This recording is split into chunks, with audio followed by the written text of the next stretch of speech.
pa naman ni sa Villaggio karon. Dahil tawagan mo si Abi, uwi na lang tayo.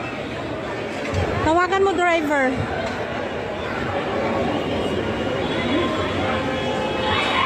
Guys, nagpanik ang mga tao din ni. Oh my God. Hala, tingnan mo dayo yung lumipad, oh.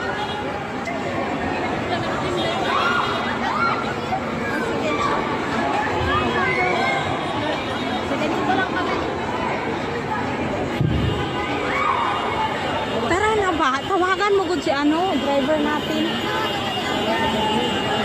Asa na sabi?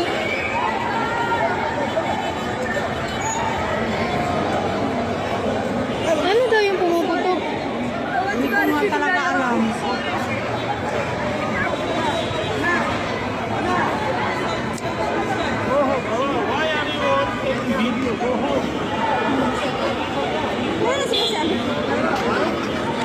Nagpanik na yung mga tao kasi ano, parang bumbay na yata yung car.